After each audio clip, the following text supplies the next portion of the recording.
અને હવે અહીંયાથી ભાગવતની ચોથી કથા શરૂ થાય છે। એક સાથે ભાગવતની 4 કથાઓ હાલે છે, તમને ખબર? જો એક કથા હવે શરૂ થશે મૈત્રેય અને વિદુરજીની, એક કથા ચાલુ છે સુખદેવજી મહારાજ અને પરીક્ષિતની, એ પેલા એક કથા શરૂ હતી સુતજી મહારાજ અને ઓલા નૈમિષારણ્યમાં રહેલા 88,000 ઋષિ મુનિઓની। 3 થઈ, ચોથી કઈ? હાલો જવાબ આપો। કેટલું તમારું કથામાં ધ્યાન છે ખબર તો પડે। એક સાથે 4 ભાગવતની કથા હાલે છે। ભાગવત કથાની શરૂઆત થઈ એટલે સુતજી મહારાજે ઓલા 88,000 ઋષિ મુનિઓને કીધું, ઓલા 6 પ્રશ્ન પૂછ્યા હતા ને, અને એના જવાબમાં સુતજી મહારાજે ભાગવતની કથા શરૂ કરી। અને એ કથા કહેતા કહેતા સુતજી મહારાજે સુખદેવજીને પરીક્ષિતની કથા લીધી કે આ ભાગવતની કથા સુખદેવજી મહારાજે કીધેલી છે। સુખદેવજી મહારાજે પરીક્ષિતને કથા કહેવાની શરૂઆત કરી। અને હવે સુખદેવજી એવું કહે છે કે આ કથા હકીકતમાં મૈત્રેય મુનિએ કીધી છે। કોને? વિદુર કાકાને। આ 3 કથા તો થઈ બરોબર, 3 કથા મેં યાદ કરાવી, ચોથી કથા તમે યાદ કરાવવો જોઈએ। ચોથી કથા કઈ? કોઈને ખબર નથી? કોઈને એટલે કોઈને ખબર નથી? અરે ચોથી કથા આપણી,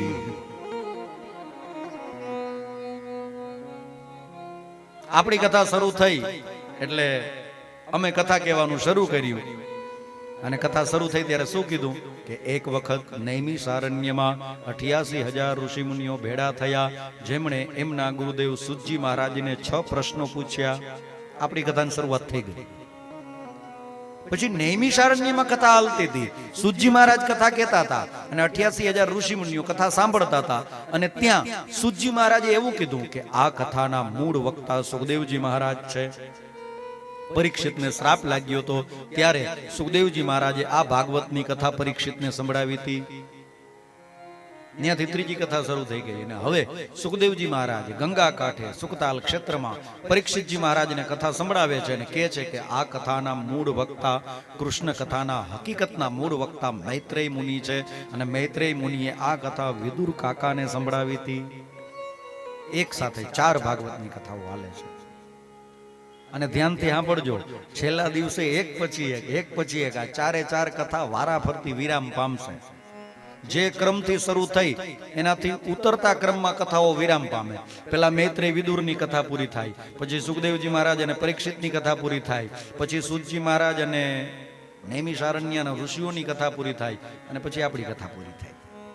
જે ક્રમથી શરૂ થઈ કથા એના ઉતરતા ક્રમમાં પાછી પૂરી થાય, પણ છેલ્લા દિવસે મૈત્રેય મુનિએ વિદુરજીને આ કથા શા માટે સંભળાવી એનું વર્ણન કરતા સુખદેવજી મહારાજ પરીક્ષિતજીને કહે છે, સાંભળો, વિદુરજી એ દુર્યોધનના કાકા થાય। 3 ભાઈઓ હતા, પાંડુ, ધૃતરાષ્ટ્ર અને વિદુર। વિદુર કાકા હસ્તિનાપુર છોડીને નીકળી ગયા હતા, કારણ કે દુર્યોધને પોતાના કાકાનું અપમાન કર્યું હતું। આ વિદુરજી ભગવાનના ભક્ત હતા। વિદુરજીનો પરિચય આપું તો તમે હમણાં જ ઓળખી જશો। દુર્યોધનને ત્યાં ભગવાન સંધિ માટે ગયા હતા, સમાધાન કરાવવા માટે ગયા હતા, પણ દુર્યોધન માન્યો નહીં અને ભગવાનનું અપમાન કરી નાખ્યું। દુર્યોધને ભગવાન દ્વારિકાધીશનું અપમાન કર્યું। અને પછી ભગવાન જ્યારે નીકળ્યા જતા હતા ત્યારે કીધું કે આવ્યા છો તો હવે જમીન જાજો, 56 પકવાન બનાવ્યા છે, હવે આમ કોઈ 56 પકવાન જમે? ભગવાન દુર્યોધનને ત્યાં 56 પકવાન જમતા નથી। અને હસ્તિનાપુરની બહાર ઝૂંપડીમાં રહેતા વિદુર કાકા એને ત્યાં તાંજરીઓ જમે છે, ભગવાન ભાજી ખાય છે। હવે ક્યાં 56 પકવાન અને ક્યાં ભાજી? પણ તોય ભગવાન 56 પકવાનનો ત્યાગ કરી અને વિદુર કાકાની ભાજી ખાય છે, કારણ કે ભગવાનના મતાનુસાર પ્રેમની સગાઈ સૌથી મોટી છે। પ્રેમથી મોટું આ દુનિયામાં બીજું કંઈ નથી। सबसे ऊंची प्रेम सगाई, दुर्योधन को मेवा त्यागी और साग विदुर घर खाई, सबसे ऊंची प्रेम सगाई। अरे झूठे फल सबरी के खाए और बहुविध प्रेम दिखाई, सबसे ऊंची प्रेम सगाई। राजसु यज्ञ युधिष्ठिर किन्हो और तामे झूठा उठाई, सबसे ऊंची प्रेम सगाई। प्रेम के बस पारथ रथ हाक्यो, पार्थनो रथ हाक्यो भगवाने, नहीतर द्वारिकाना सोनानी नगरीना राजा હતા, એને કે રથ હલાવવા ન જવાનું હોય, એના રથ હલાવવા આખી દુનિયા આવે। પ્રેમ કે બસ પણ હાક્યો, શું કામ? પ્રેમ કે બસ પારથ રથ હાક્યો और भूल गए ठकुराई, सबसे ऊंची प्रेम सगाई। આ એ વિદુરજી છે કે જેના આંગણે જઈને ભગવાન કોરો ને મોરો તાંજરીઓ ખાય છે, તાંજરિયાની ભાજી આરોગે છે। આ વિદુર કાકા ભગવાનના ભક્ત છે। જેમ કાદવમાં કમળ ખીલે ને એમ કૌરવોના કુળમાં કમળ ખીલ્યું હતું વિદુરના નામનું, અને બહુ નીતિમાન છે। આપણે ત્યાં ઘણી બધી નીતિઓ પ્રખ્યાત છે। અર્થશાસ્ત્રના પ્રણેતા એની નીતિ ચાણક્ય નીતિ, ભર્તૃહરિ મહારાજની નીતિ, નીતિ શતકમ, ઘણી બધી નીતિઓ આપણે ત્યાં પ્રખ્યાત છે। એમાંની એક નીતિ, અને નીતિનું નામ છે વિદુર નીતિ। ક્યારેક સમય મળે ને તો વાંચજો, બહુ નાનકડું પુસ્તક છે, પણ એમાં વિદુર નીતિ બતાવી છે। વિદુરજીના વિચારો બતાવ્યા છે કે કેટલા ઉચ્ચ કોટીના એમના વિચારો હતા। વિદુર નીતિ વાંચો એટલે તમને વિદુર કાકાનો પરિચય મળી જાય કે વિદુર કાકા શું હતા।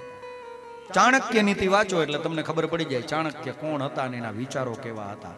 નીતિ એટલે એમના વિચારો।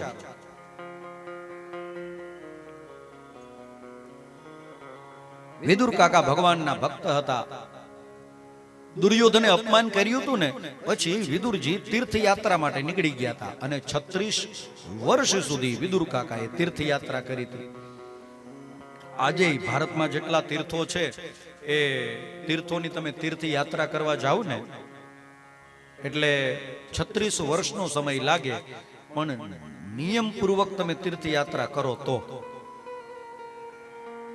તમે ચાલીને જાઓ અને દરેક તીર્થમાં ઓછામાં ઓછા 3 દિવસ રોકાવ એટલે ભારત ભૂમિમાં ભારતભરમાં જેટલા તીર્થો છે એ તીર્થોની તીર્થયાત્રા કરતા તમને 36 વર્ષનો સમય લાગે।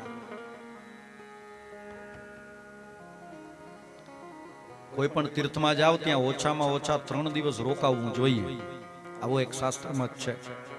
પહેલા દિવસે એનું મહાત્મ્ય જાણવું, બીજા દિવસે ત્યાં જે દેવ હોય દેવતાઓના દર્શન કરવા, કોઈ જગ્યાએ સ્નાનનું મહત્વ હોય તો સ્નાન કરવું, અને ત્રીજા દિવસે દાન કરવું। ધ્યાન, સ્નાન અને દાન, આ 3 દિવસ રોકાઈને 3 વસ્તુ કરવાની હોય કોઈ પણ તીર્થમાં। પહેલાના સમયમાં આવી રીતે તીર્થયાત્રા થતી, અને એને જ યાત્રા કહેવાય। કેટલા બધા કષ્ટો સહન કરવા પડે, કેટલોક સમય ભૂખ્યા વિતાવવો પડે, રસ્તામાં પથરાળ માર્ગ આવે, કાંટાળો રસ્તો આવે, એ બધું પાર કરીને એકમાંથી બીજા તીર્થમાં જવું પડે, એને જાત્રા કહેવાય। એક સાહિત્યકારે જાત્રાની વ્યાખ્યા કરી કે જાત્રા કોને કહેવાય? જો તારામાં ત્રાસ સહન કરવાની ત્રેવડ હોય તો તું જા, જાત્રા। અત્યારની જેમ કે પેલાની યાત્રાઓ નથી થતી। અત્યારે તો તમે ન્યૂઝપેપર ખોલો નહીં તો કેટલી બધી જાત્રાઓની જાહેરાતો હોય। આવો અમારી સાથે હરિદ્વાર, ચાલો હરિદ્વાર, ચાલો હરિદ્વાર, ચાલો હરિદ્વાર, ચાલો ગોકુલ મથુરા, ચાલો વૃંદાવન, ચાલો કાશી વારાણસી। નીચે લખેલું હોય વ્યક્તિ દીઠ 15,000, એનો તો કઈ વાંધો નથી, 15 ના કદાચ 17 લઈ લ્યો, એનાથી કોઈ પ્રોબ્લેમ નથી। With video coach, sleeper coach, 2 time lunch and 2 time dinner, આને યાત્રા કહેવાય? આ તો તમારો પ્રવાસ થયો, તમારી પિકનિક થઈ, આમાં ક્યાંય તમારે કષ્ટ સહન કરવાનું તો આવ્યું જ નહીં, ત્રાસ સહન કરવાનો તો આવ્યો જ નહીં।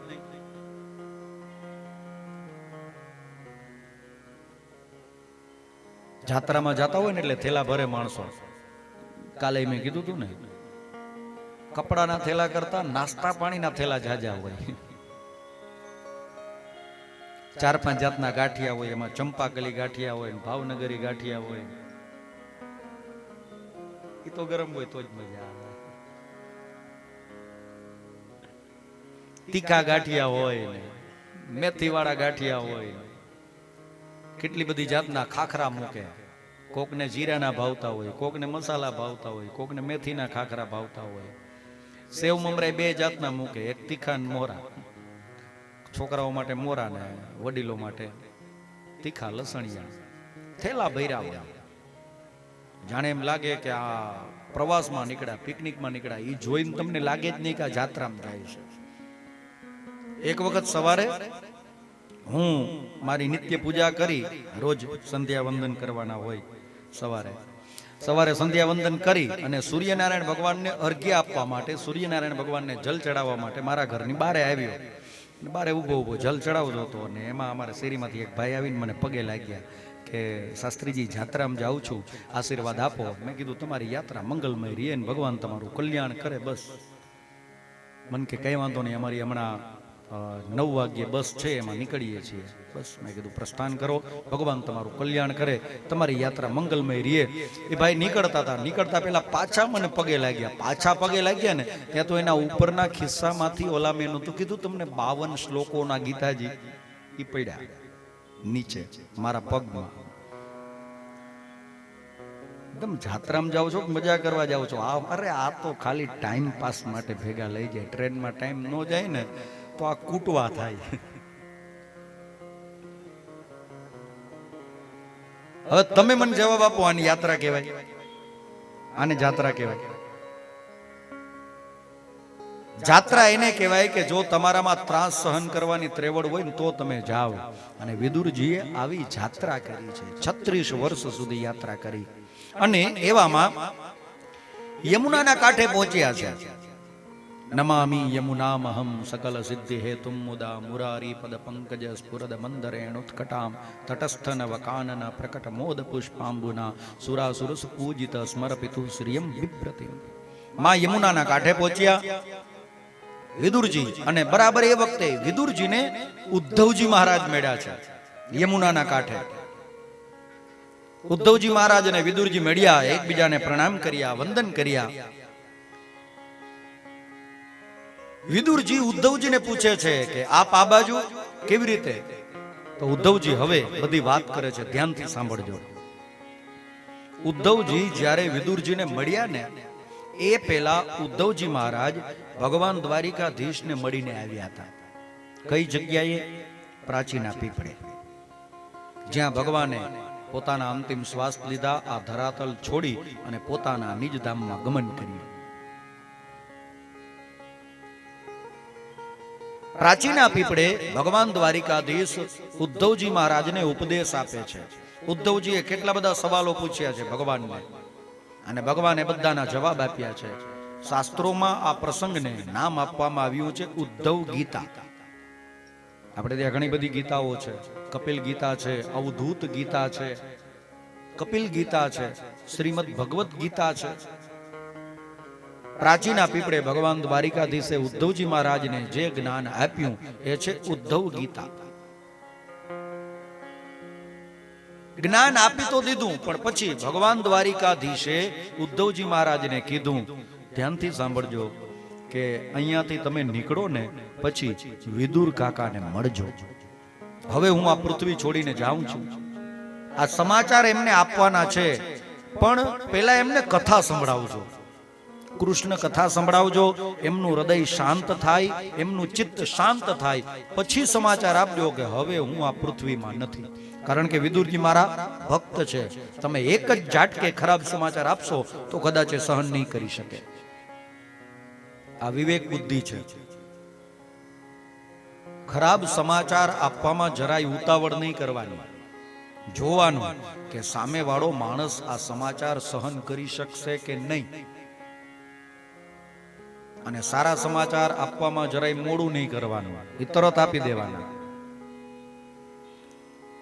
પેલા જોજો, કૃષ્ણ કથા સંભળાવજો, અને તમને વિદુર કાકાનું ચિત્ત શાંત લાગે ને તો સમાચાર આપજો કે હવે હું આ પૃથ્વી ઉપર નથી, મારા નિજ ધામમાં ચાલ્યો ગયો છું. વિદુરજી કેટલા ભાગ્યશાળી.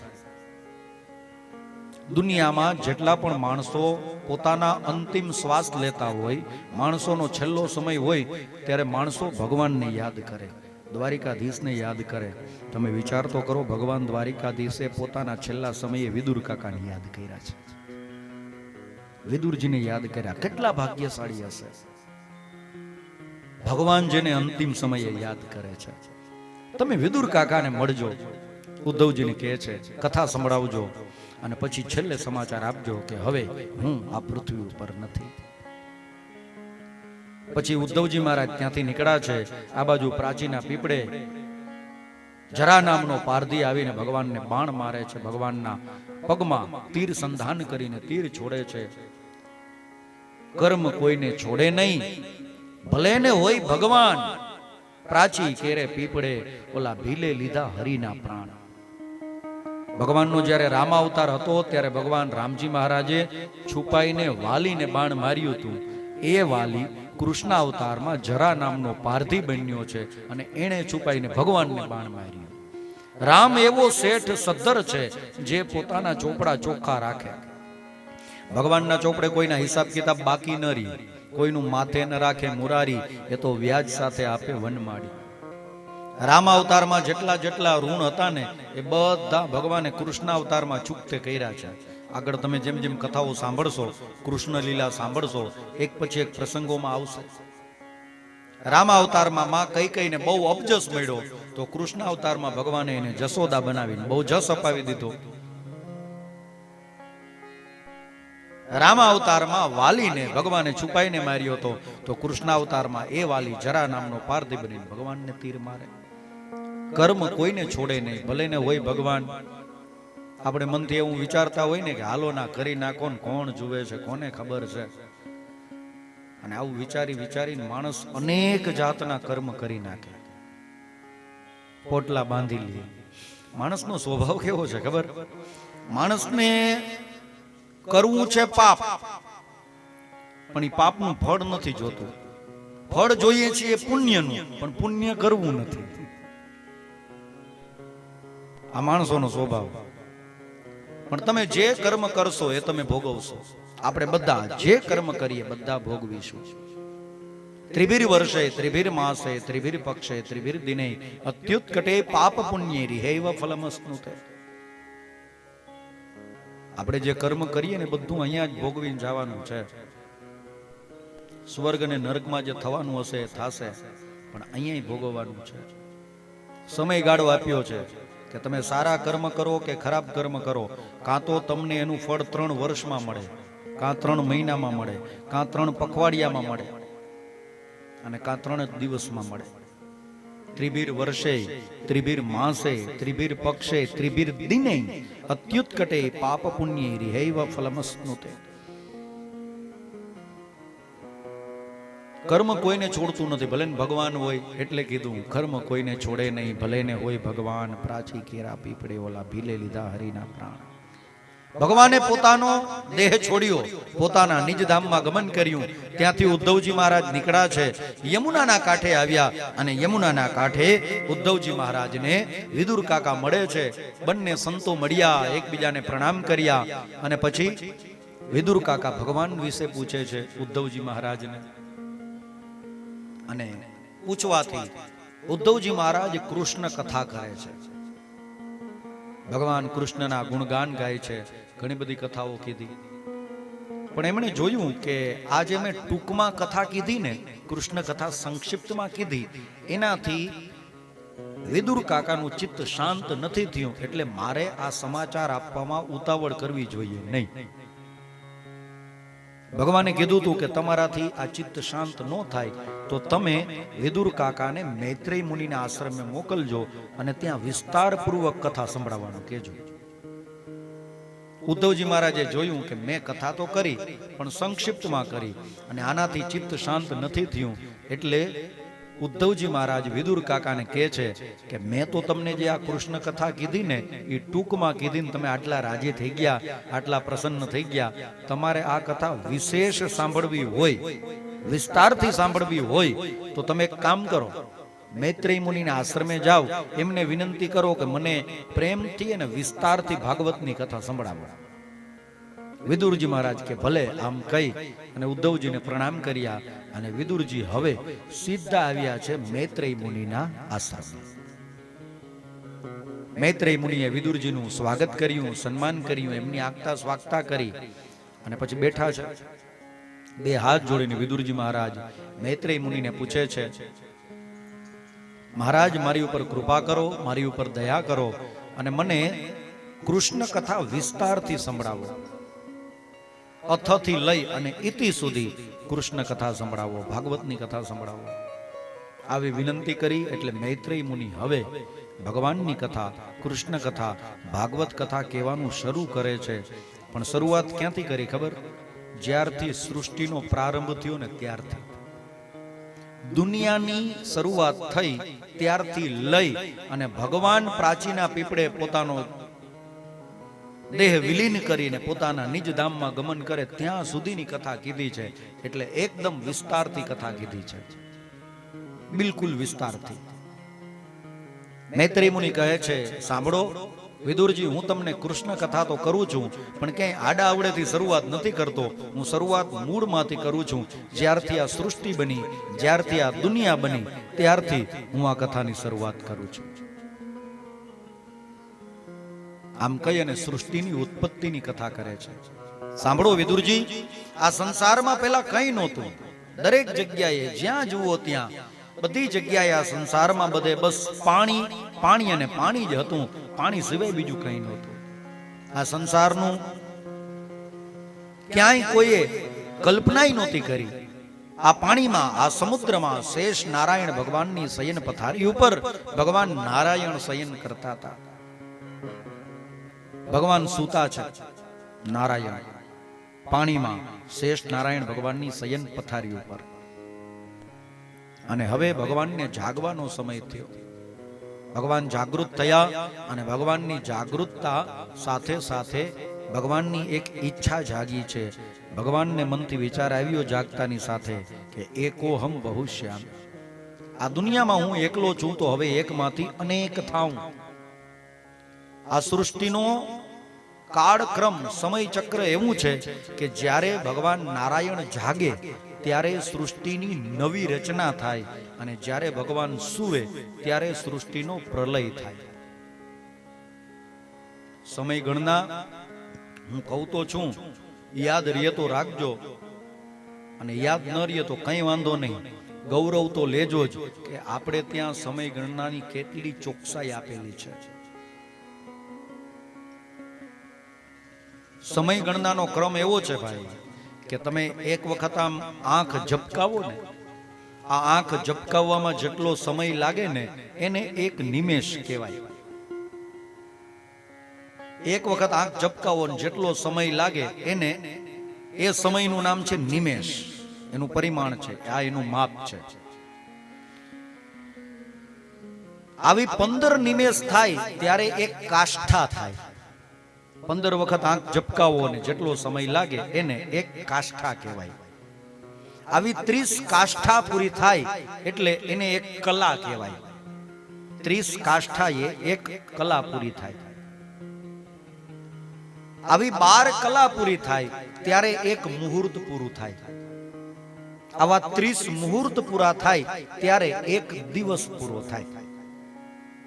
આ કાષ્ઠા અને કલા ને નિમેષ ને કદાચ યાદ ન રહીએ તો અત્યારની ભાષામાં તમને સમજાવું. 60 સેકન્ડ પૂરી થાય એટલે 1 મિનિટ પૂરી થાય. આવી 60 મિનિટ પૂરી થાય એટલે 1 કલાક પૂરી થાય. આવી 24 કલાક પૂરી થાય એટલે 1 દિવસ પૂરો થાય. અને આવા 365 દિવસ પૂરા થાય ત્યારે 1 વર્ષ પૂરું થાય.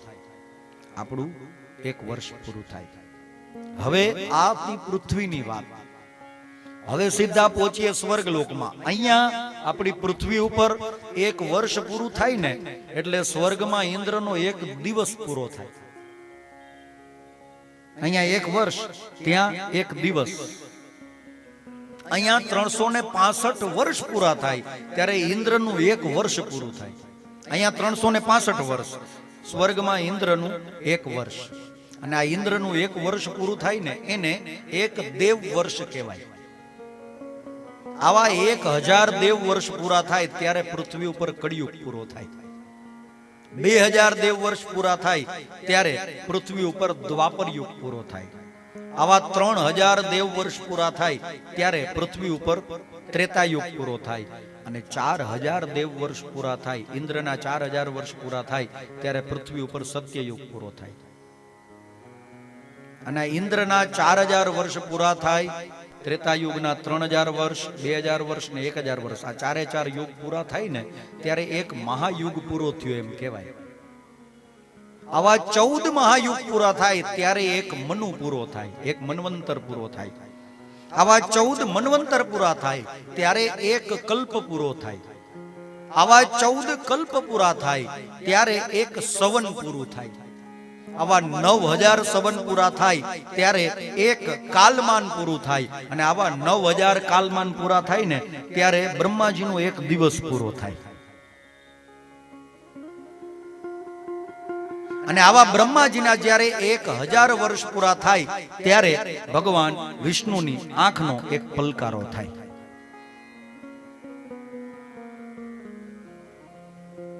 એક નિમેષથી શરૂ કરીને ભગવાનની નિમેષ સુધી વાત આવી. અને આ ભગવાન વિષ્ણુનો જ્યારે એક દિવસ પૂરો થાય ત્યારે સૃષ્ટિનો પ્રલય થાય. આ સૃષ્ટિ હાલે છે એનો મતલબ એમ ભગવાન જાગે છે. અને જ્યારે સૃષ્ટિનો પ્રલય થાય એનો મતલબ એમ કે ભગવાનનો એક દિવસ પૂરો થઈ ગયો અને હવે ભગવાનની રાત આવી ગઈ ને ભગવાન સૂઈ ગયા છે. ભગવાન સૂવે ત્યારે સૃષ્ટિ ચાલતી ન હોય, ત્યારે સૃષ્ટિ પ્રલયમાં હોય. પણ વળી પાછા ભગવાન જાગે, રોજ જાગે ને, ભગવાન રોજ સૂવે રોજ જાગે. ભગવાન જાગે એટલે સૃષ્ટિની નવી રચના થાય. પણ ભગવાનના એક વખતના સૂવા અને જાગવામાં આ વચ્ચે જે મેં જેટલું કીધું ને બધું થાય. કેટલાય બ્રહ્મા બદલી જાય, કેટલાય ઇન્દ્ર બદલી જાય, અને આ પૃથ્વી ઉપર કેટલાય માણસો આવીને બિયા જાય. આ ભગવાનના એક દિવસમાં બધું થઈ જાય. સમુદ્રમાં શેષ નારાયણ ભગવાનની શયન પથારી ઉપર ભગવાન સૂતા હતા. એનો મતલબ એમ કે સૃષ્ટિનો પ્રલય થયેલો હતો અને ભગવાન જાગ્યા. અને જેવા ભગવાન જાગ્યા એટલે તરત જ ભગવાનને મનથી વિચાર આવ્યો કે એકોહમ બહુશ્યામી, આ દુનિયામાં હું એકલો છું તો હવે એકમાંથી અનેક થાઉં, આવો ભગવાનને વિચાર આવ્યો. અને આ વિચાર માત્રથી એ કાર્યની શરૂઆત થઈ ગઈ. ભગવાનને કદાચ કોઈ સફળતા કે સિદ્ધિ જોતી હોય ને તો એના માટે ભગવાનને કઈ મહેનત કરવાની જરૂર નથી. આપણે કંઈક ધારીએ એ ધારેલું મેળવવા માટે ઘણી બધી મહેનત કરવી પડે, ઘણા બધા માણસોને સમજાવવા પડે, ઘણી બધી ગોઠવણી કરવી પડે. પણ ભગવાનને એવી કંઈ જરૂર નથી. ભગવાન ખાલી વિચારે અને વિચારવા માત્રથી ભગવાનનું એ કામ થઈ જાય. ભગવાને ખાલી સંકલ્પ કર્યો કે મારે સૃષ્ટિ બનાવવી છે અને ત્યાં તો એ કાર્યની શરૂઆત થઈ ગઈ. ભગવાન વિષ્ણુના નાભી કમળમાંથી બ્રહ્માજીનું પ્રાગટ્ય થયું. ભગવાનના નાભીમાંથી કમળ ઉગ્યું. આ કમળ આકાશ માર્ગે ખીલ્યું. હજારો યોજન સુધી ઊંચે ઊંચે આ કમળ ખીલ્યું અને એની ઉપર એક પુરુષની ઉત્પત્તિ થઈ જેને આપણે બધા બ્રહ્માજીના નામથી ઓળખીએ. આ સંસારમાં સૌથી પહેલું સર્જન બ્રહ્માજીનું થયું છે. ભગવાન પદ્મનાભના નાભી કમળમાંથી. પદ્મનાભ મંદિરમાં જાવ ને તમે, હમણાં થોડા સમય પહેલા ન્યૂઝમાં બહુ હેલ્યું હતું. પદ્મનાભ મંદિર એના ભોયરામાં કેટલા બધા સોનાના ખજાના મળી આવ્યા, કેટલા બધા દરવાજામાં કેટલા બધા સોનાના ખજાના હતા. એક દરવાજો તો હજી ખુલ્લોય નથી, લ્યો નાગ પાસથી બાંધેલો છે. હવે એમાં તો હું છે મારો રામ જાણે અને કાં તો ભગવાન પદ્મનાભ જાણે. આ પદ્મનાભ ભગવાનનું રૂપ કેવું છે કે ભગવાન નારાયણના નાભીમાંથી કમળ ઉગ્યું છે અને એની ઉપર બ્રહ્માજીનું સર્જન થયું છે. આ સંસારમાં સૌથી પહેલું સર્જન બ્રહ્માજીનું. કમળ ઉપર ઉત્પન્ન થયેલા બ્રહ્માજી વિચારે છે કે મારું સર્જન કોણે કર્યું હશે અને શા માટે, શું કામ મારું સર્જન થયું હશે. આવો વિચાર કરી અને બ્રહ્માજી ચારેય દિશામાં જુએ છે.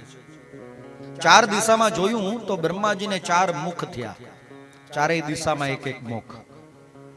ભગવાન નારાયણ જે સમુદ્રમાં શેષ નારાયણ ભગવાનની શયન પથારી ઉપર હતા એમના ઉચ્છ્વાસમાંથી નિશ્વાસમાંથી વેદોનું સર્જન થયું અને આ વેદોને બ્રહ્માજીએ પોતાના એક એક મુખથી ધારણ કર્યા. બ્રહ્માજીના મુખ 4 હતા એટલે વેદોની સંખ્યા પણ 4 થઈ. પૂર્વના મુખેથી બ્રહ્માજીએ ઋગ્વેદને ધારણ કર્યું. એટલે આજે પૂર્વના કોઈ પણ પ્રાંતમાં જાઓ તમે એટલે ત્યાં જેટલી પણ પૂજાઓ થાય, જેટલા યજ્ઞો થાય એ બધા ઋગ્વેદથી થાય. તમે અલગ અલગ પ્રાંતમાં જાઓ ને તો દરેક જગ્યાએ બ્રાહ્મણોની મંત્ર બોલવાની રીત અલગ અલગ હોય. તમે ઘણી વખત ટીવીમાં કે કોઈ વિડીયોમાં કે સોશિયલ મીડિયામાં ક્યાંક જોયું હોય કે અહીંયા બ્રાહ્મણો આપણે ત્યાં જે યજ્ઞ કરાવતા હોય અને જે રીતે મંત્ર બોલે છે એના કરતા સાઉથની સ્ટાઇલ કંઈક અલગ છે. એનું કારણ એનો વેદ અલગ છે. પૂર્વના પ્રાંતમાં બધી પૂજાઓ ઋગ્વેદથી થાય, દક્ષિણમાં યજુર્વેદથી થાય, પશ્ચિમમાં સામવેદથી થાય અને ઉત્તરના બધા પ્રાંતોમાં જેટલી પણ પૂજાઓ થાય એ બધી અથર્વવેદથી થાય. આ વેદના મંત્રો જે બ્રાહ્મણો પૂજામાં, વિધિઓમાં, યજ્ઞોમાં બોલતા હોય છે એ વેદના મંત્ર કોઈએ લખેલા નથી. એનો કોઈ કવિ નથી, વેદના મંત્રોના કોઈ લેખક નથી. અપૌરુષેયાહ સ્વયં ભુવઃ સ્વયં પ્રગટીભૂતાઃ વેદાઃ.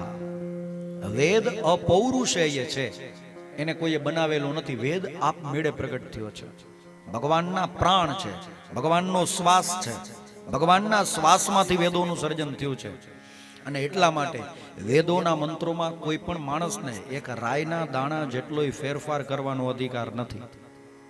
તમે કોઈ પણ જગ્યાએ ફેરફાર કરી શકો પણ વેદના મંત્રમાં ફેરફાર ન થાય, કોઈ કાળે ન થાય. એ જેમ છે, જેવી રીતે છે, જે નિયમમાં છે એવી રીતે જ બોલવાનું.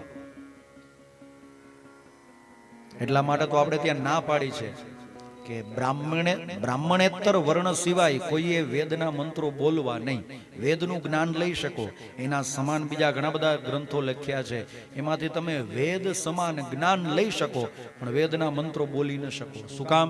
કારણ કે એને બોલવાની ઘણી બધી રીત છે, ઘણા બધા નિયમો છે. એ નીતિ નિયમોમાં રહી અને વેદના મંત્રો બોલવાના હોય. એમાં જો ફેરફાર થાય તો અર્થ બદલી જાય. મોટા મોટા તપસ્વીઓ પણ વેદના મંત્રો બોલવામાં ભૂલ કરી ગયા તો એને ભોગવવું પડ્યું. તો મારા ને તમારા જેવા સામાન્ય માણસની શું વિશાળ? એક ભૂલ થાય એટલે કેટલું દુષ્કર પરિણામ ભોગવવું પડે તમે સપને વિચારી ન શકો. આપણે ત્યાં રામાયણ ઘણી બધી મળે છે, એમાંની એક રામાયણ છે અને રામાયણનું નામ છે કલ્યાણ રામાયણ. કલ્યાણ રામાયણનો એક બહુ સુંદર પ્રસંગ છે કે વેદના મંત્ર બોલવામાં, શ્લોકના ઉચ્ચારણમાં જો કોઈ ભૂલચૂક થાય તો કેવું ખરાબ પરિણામ મળે છે. કલ્યાણ રામાયણનો તમને પ્રસંગ કહું. રાવણ હતો ને, રાવણ એ પોતાને ત્યાં કોટી ચંડી યજ્ઞ કરતો હતો. કોટી ચંડી એટલે આપણે ત્યાં જે આપણે 9 ચંડી કરીએ એમાં ચંડી પાઠ 9 વખત બોલવાનો હોય અને કોટી ચંડીમાં ચંડી પાઠ 1 કરોડ વખત બોલવાનો હોય. અને એના માટે રાવણે કેટલા બધા બ્રાહ્મણો ભેગા કર્યા છે. સવારે રોજ રાવણ આવે, પૂજા કરે, ગણપતિ પૂજા અને સ્થાપિત પૂજા અને મંડપ પૂજા અને બ્રાહ્મણ વરણ કરીને રાવણ નીકળી જાય. પછી બ્રાહ્મણો બેઠા બેઠા પાઠ કરતા હોય, ચંડી પાઠ. હનુમાનજીને ખબર પડી કે રાવણ પોતાને ત્યાં કોટી ચંડી યજ્ઞ કરે છે અને જો આ યજ્ઞમાં તો એટલી તાકાત હોય, આ યજ્ઞ રાવણનો પૂરો થશે ને તો મારા પ્રભુ રામ એક નહીં આવા 1000 અવતાર લેશે ને તોય રાવણ નહીં મરે. ગમે એમ થાય આ યજ્ઞ અધૂરો રાખવો પડે. હનુમાનજી મહારાજ બુદ્ધિના દેવ, બુદ્ધિમતામ વરિષ્ઠમ વાતાત્મજમ વાનરયુથ મુખ્યમ શ્રીરામદૂતમ શરણમ પ્રપદ્યે. બુદ્ધિના દેવ છે હનુમાનજી મહારાજ. હનુમાન ચાલીસામાં આપણે બોલીએ ને, બલ બુદ્ધિ વિદ્યા દેહુ મોહી હરહુ કલેશ વિકાર. બુદ્ધિના દેવ, બુદ્ધિશાળીઓમાં સૌથી શ્રેષ્ઠ બુદ્ધિશાળી. હનુમાનજી મહારાજે શું કર્યું? એક વૃદ્ધ બ્રાહ્મણનું રૂપ લીધું, ગઈઢા બ્રાહ્મણનું રૂપ લીધું અને ઓલા બ્રાહ્મણો જ્યાં પાઠ કરતા હતા ને ત્યાં ગયા. ત્યાં જઈને કહે છે કે ભૂદેવો, હું બહુ ગરીબ બ્રાહ્મણ છું અને મને કંઈ આવડતું નથી વેદના મંત્રો આવડતા નથી, ઉપનિષદની કારિકાઓ આવડતી, ઋચાઓ આવડતી. મને કંઈ નથી આવડતું, મને સેવા કરતા આવડે. જો તમે કહો તો તમારા આ યજ્ઞમાં તમારી મદદ કરું, હું તમારી બધાની સેવા કરું. બ્રાહ્મણો કે હા કંઈ વાંધો નહીં, આટલા બ્રાહ્મણો છે એમાં એક વધી જશે તો કંઈ વાંધો નહીં. હનુમાનજી મહારાજ સેવા કરે છે, બધા બ્રાહ્મણોની એવી સેવા કરી કે બધા બ્રાહ્મણો રાજી થઈ ગયા. પછી બ્રાહ્મણો રાજી થઈને હનુમાનજીને કહે છે કે અમે તમારી ઉપર રાજી થયા છીએ, બોલો કંઈક વરદાન માંગી લ્યો, તમારે જે જોઈએ એ માંગી લ્યો. હનુમાનજી કે ના, મારે કઈ જોતું નથી. અરે બ્રાહ્મણો કે અમે કહીએ છીએ ને માંગી લ્યો. તો હનુમાનજીને બહુ કીધું ને એટલે હનુમાનજીએ કીધું કે તમે જે મુખ્ય મંત્ર બોલો છો ને એ મંત્રની એક માત્રા મને આપી દો. બ્રાહ્મણો મંત્ર બોલતા હતા. બ્રાહ્મણોનો મુખ્ય મંત્ર હતો રૂપમ દેહી, જયમ દેહી, યશો દેહી, દ્વિષો જહી. દેહી એટલે આપો. બ્રાહ્મણો એવી પ્રાર્થના કરતા હતા કે હે માતાજી, તમે અમારા યજમાન રાવણને રૂપ આપો, જય આપો, વિજય આપો, સફળતા આપો, સિદ્ધિ આપો, દેહી આપો. અને હનુમાનજીએ કીધું કે મને માત્રા આપી દો. બ્રાહ્મણો કે તથાસ્તુ, માત્રા તમારી. આપણે કહીએ ને દની માથે એક માત્રા દે. આ દેવ ઉપરની જે માત્રા હતી હનુમાનજીને આપી દીધી. અને હવે બ્રાહ્મણોને શું બોલવું પડે? રૂપમ દહી, જયમ દહી, યશો દહી. દહી શબ્દનો અર્થ થાય બાળી નાખો. દહી દહન કરવું. આપણે ત્યાં શબ્દ છે ને લંકા દહન. આ દહન એટલે દહી. દહી એટલે બાળી નાખવું. અમારા યજમાન રાવણનું રૂપ બાળી નાખો, એનો જય બાળી નાખો, વિજય બાળી નાખો, સફળતા સિદ્ધિ બધું બાળી નાખો. આ બાળી નાખો બ્રાહ્મણોએ બોલ્યા. હનુમાનજીને વરદાનમાં આપી દીધું એટલે તો બધું ત્યાં હળગ્યું હતું, ભડકે બળતું હતું. હનુમાનજી હળગાવીને આવ્યા હતા ને આખી લંકા હળગાવી. ઈ દેહીનું દહી થયું ને એટલે. હવે એક માત્રાનો ફેર પડે તો આટલો ફેર પડે. આ તો માત્રાની વાત આવી. જે જગ્યાએ જે અક્ષર ઉપર વજન મૂકવાનો હોય ત્યાં તમે વજન ન મૂકો ને બીજા કોઈ અક્ષર ઉપર વજન મૂકો, અલ્પ પ્રાણ અને મહાપ્રાણ કહેવાય એને. અલ્પ પ્રાણ એટલે ઓછી મહેનત, મહાપ્રાણ એટલે વધુ મહેનત. જે જગ્યાએ વજન નથી મૂકવાનો એ શબ્દ ઉપર, એ અક્ષર ઉપર તમે વજન મૂકો ને તોય મંત્રનો અર્થ બદલાઈ જાય. વૃત્રાસુર વધની આપણે ત્યાં કથા આવે છે. કથા તો બહુ વિસ્તારથી છે પણ સંક્ષિપ્તમાં કહું. સ્વર્ગમાં એક વખત ઇન્દ્ર મહારાજ અપ્સરાઓના નૃત્ય જોતા હતા, ગંધર્વોનું સંગીત સાંભળતા હતા. અને આ બધું જોવામાં સાંભળવામાં એટલા બધા મશગુલ બની ગયા કે એમના ગુરુદેવ બૃહસ્પતિ આવ્યા ને તો ઇન્દ્રનું ધ્યાન નહીં. અને ગુરુને એમ લાગ્યું કે ઇન્દ્રએ મારું અપમાન કર્યું છે. હું આવ્યો સ્વર્ગમાં અને મારું સ્વાગત ન કર્યું, આવો એમ ન કીધું. એટલે તરત જ ગુરુ બૃહસ્પતિ ઇન્દ્રનું ગુરુપદ છોડી દે છે કે આજથી તું મારો ચેલો નહીં, હું તારો ગુરુ નહીં, બીજો ગુરુ ગોતી લેજો. આ બાજુ દાનવોને ખબર પડી કે ઇન્દ્ર પાસે કોઈ ગુરુ નથી, હાલો યુદ્ધ કરો, ગુરુ ના હોય તો આપણે જીતી જશું. અને એની વળી ઇન્દ્રને ખબર પડી કે દાનવો અત્યારે યુદ્ધની તૈયારી કરે છે. એટલે તાત્કાલિક હંગામી ધોરણે, તમારી ભાષામાં કહું તો પ્રોક્સીમાં ગુરુજી બોલાવ્યા. અને આ ગુરુ કોણ હતા? ત્વષ્ટાના દીકરા વિશ્વરૂપ. આ વિશ્વરૂપને 3 માથા, એક બ્રાહ્મણનું, એક દેવનું ને એક દાનવનું. દાનવનું જે મસ્તક હતું ને એ ઇન્દ્ર સાથે દગો કરે. અહીંયાથી જે ગોઠવણી સ્વર્ગની હાલતી હોય એ બધું જઈને રાક્ષસોને કહી દે. ઇન્દ્રને ખબર પડી કે ગુરુ વિશ્વરૂપ મારી હારે દગો કરે છે. ખડગ લઈ, તલવાર લઈ અને વિશ્વરૂપના 3 માથા કાપી નાખ્યા, મારી નાખ્યા વિશ્વરૂપને. આ વાતના સમાચાર ત્વષ્ટાને મળ્યા. ત્વષ્ટા કોણ? વિશ્વરૂપના પિતા. ક્રોધ આવી ગયો અને તરત જ યજ્ઞ શરૂ કરી દીધો. કયો યજ્ઞ કર્યો? પુત્રેષ્ટિ. જે યજ્ઞ કરવાથી પુત્ર મળે. અને આ યજ્ઞમાં મંત્ર શું રાખ્યો? ઇન્દ્ર શત્રુમ વિવર્ધસ્વ સ્વાહા, ઇન્દ્ર શત્રુમ વિવર્ધસ્વ સ્વાહા, ઇન્દ્ર શત્રુમ વિવર્ધ સ્વસ્વાહા. આનો અર્થ શું થાય કે ઇન્દ્રને મારે એવો મને દીકરો મળે, ઇન્દ્રને મારે એવો મને દીકરો મળે. મંત્ર ખાલી સાદો સિમ્પલ, વગર મહેનતે આમ જ બોલવાનું હતો. ઇન્દ્ર શત્રુમ વિવર્ધ સ્વસ્વાહા, ઇન્દ્ર શત્રુમ વિવર્ધ સ્વસ્વાહા. પણ દીકરો મર્યો હતો ને એટલે અંદર ક્રોધ હતો, એટલે ક્રોધથી મંત્ર બોલે છે. અને થોડીક ભૂલ કરી ગયા. પેલો જે અક્ષર હતો ને એની ઉપર વજન નહોતો મૂકવાનો, વજન મૂકી દીધો. ત્વષ્ટા મંત્ર કેમ બોલે ખબર? ઇન્દ્ર શત્રુમ વિવર્ધ સ્વસ્વાહા, ઇન્દ્ર શત્રુમ વિવર્ધ સ્વસ્વાહા. અને અર્થ બદલાઈ ગયો. ઓલો અર્થ એવો થતો હતો કે ઇન્દ્રને મારે એવો મને દીકરો મળે, અને આ અર્થ એવો થયો ઇન્દ્ર થી મરે એવો મને દીકરો મળે. પછી એ દીકરો થયો વૃત્રાસુર, અને આ વૃત્રાસુર ને ઇન્દ્રએ માર્યા. કારણ કે જન્મ પહેલા જ આવું વરદાન હતું, ઇન્દ્ર શત્રુમ વિવર્ધ સ્વસ્વાહા. તમે શબ્દોમાં કઈ જગ્યાએ વજન મૂકો ને એની ઉપર એનો અર્થ નીકળે. ઘણા સમય પહેલા એક ગુજરાતીનું પિક્ચર આવ્યું હતું કે ઓઢું તો ઓઢું મારા સાજનની ચૂંદડી. આ તમે સા ઉપર વજન મૂકો તો કેવું રૂડું લાગે, કે ઓઢું તો ઓઢું મારા સાજનની ચૂંદડી, બીજા કોઈની ના ઓઢું એમ. પણ એ સા ઉપરથી તમે વજન હટાવીને તો ઉપર ટ્રાન્સફર કરો તો આખો અર્થ બદલાઈ જાય. ઓઢું તો ઓઢું મારા સાજનની ચૂંદડી, બાકી નક્કી નહીં એનું નાય ઓઢું. તમે કઈ જગ્યાએ વજન મૂકો છો શબ્દોમાં એની ઉપર એનો અર્થ નીકળે. તો મંત્રમાં એવું હોય. આ મંત્રમાં કોઈ પણ માણસ કોઈ પણ કાળે ક્યારેય કોઈ પણ જાતનો ફેરફાર ન કરી શકે. અત્યારે જે બ્રાહ્મણો પૂજામાં મંત્રો બોલે છે ને, આ જ મંત્રો દ્વાપર યુગમાં હતા, આના મંત્રો ત્રેતા યુગમાં હતા. અત્યારે જે બોલાય છે એ જ, અને આના મંત્રો સત્ય યુગમાં હતા. આ જ મંત્રો હતા, આ જ પ્રમાણે બોલાતા. એમાં કોઈ ફેરફાર નહીં, એમાં કોઈ ફેરફાર કરી શકે નહીં.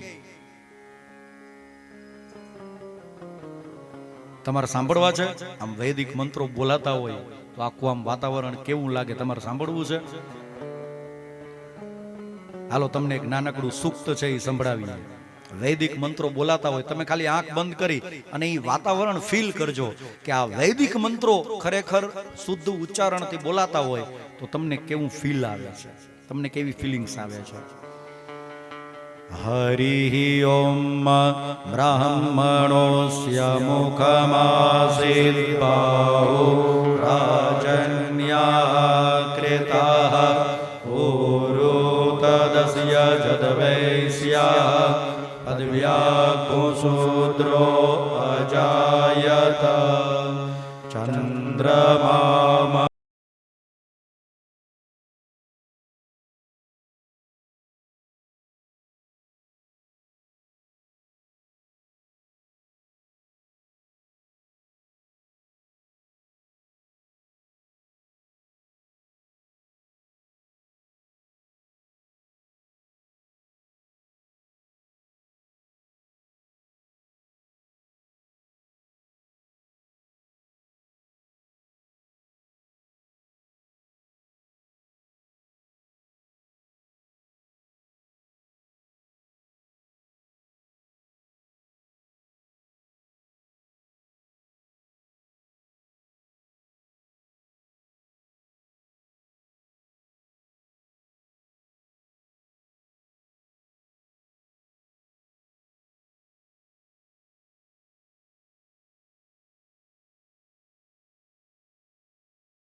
અડધું લીંબુ ચૂસી જાય.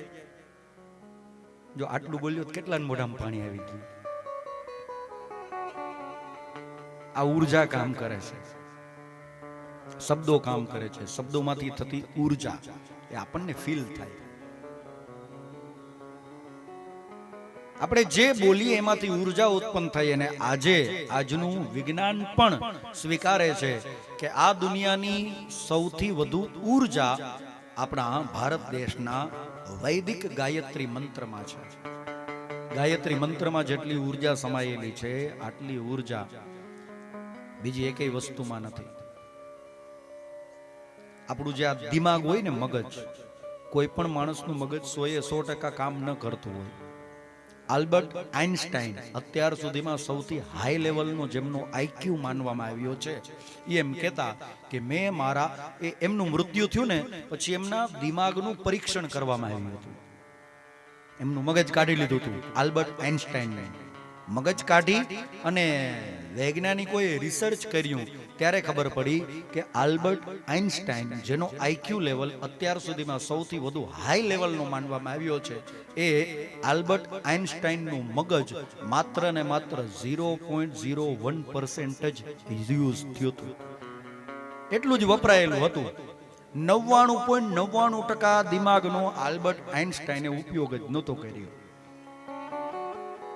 હવે વિચાર કરો, આપણે કેટલો મગજનો ઉપયોગ કરતા હશું. કોક દીક મગજના ડોક્ટર હોય ને ત્યાં જઈને તમારું આઈક્યુ ટેસ્ટ કરાવજો કે તમારું આઈક્યુ કેટલું હાઈ લેવલનું છે. આઈક્યુ એટલે બુદ્ધિ આંક. એના ઉપરથી ખબર પડી જાય કે તમારો બુદ્ધિ આંક આઈક્યુ લેવલ કેટલું છે. આલ્બર્ટ આઇન્સ્ટાઈનનું જો આટલું આવતું હોય તો આપણે તો મને લાગે 0.000 પછી કદાચ કે એકડો બગડો આવવું હોય તો આવે. પણ આજનું વિજ્ઞાન સ્વીકારે છે કે તમારે તમારા મગજનો સંપૂર્ણપણે ઉપયોગ કરવો હોય.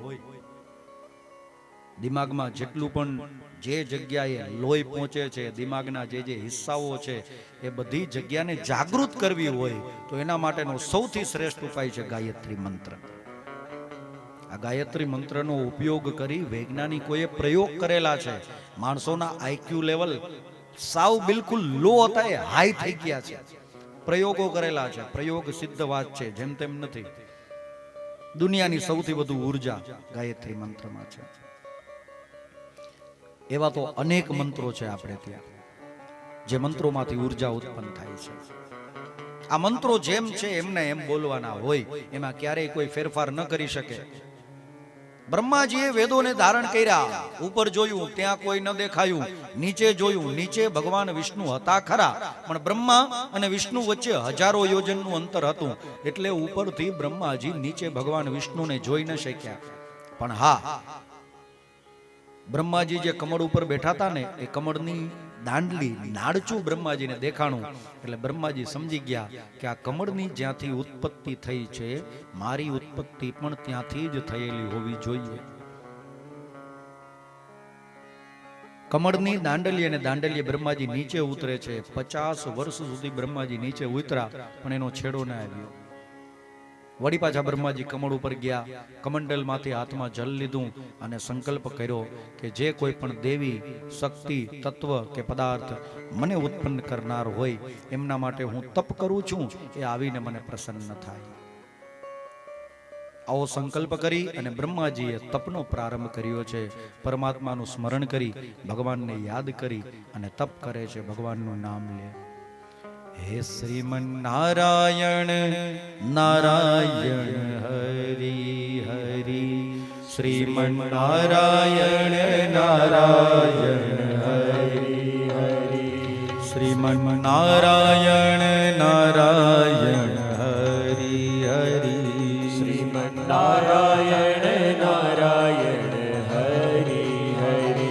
ઓ તેરી લીલા સબસે ન્યારી ન્યારી હરી હરી, तेरी लीला सबसे न्यारी न्यारी हरी हरी. શ્રીમન નારાયણ નારાયણ હરી હરી, श्रीमन नारायण હરિ બોલ. हरि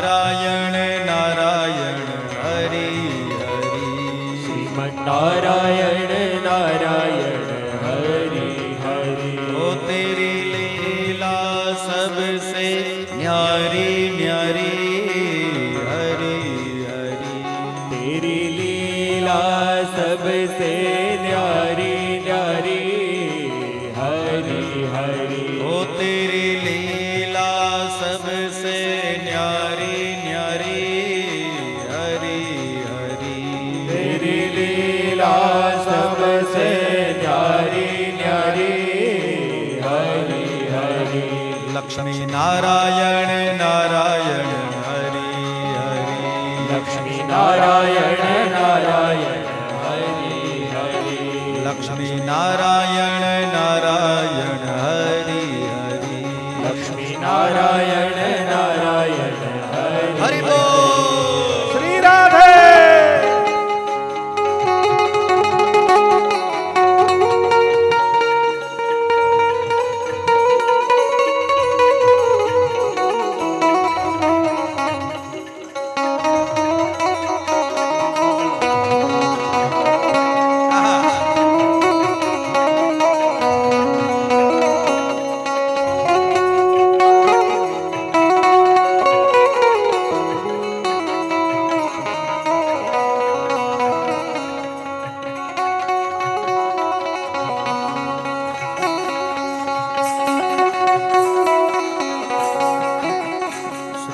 नारायण नारायण हरि हरि श्रीमन्नारायण नारायण हरि हरि श्रीमन्नारायण नारायण हरि हरि श्रीमन्नारायण नारायण हरि हरि ओ तेरी लीला सबसे न्यारी न्यारी हरि हरि तेरी लीला सबसे न्यारी न्यारी हरि हरि ओ तेरी लीला सबसे न्यारी न्यारी हरि हरि तेरी लीला सबसे न्यारी न्यारी हरि हरि बद्री नारायण नारायण हरि हरि बद्री नारायण नारायण हरि हरि बद्री नारायण नारायण हरि हरि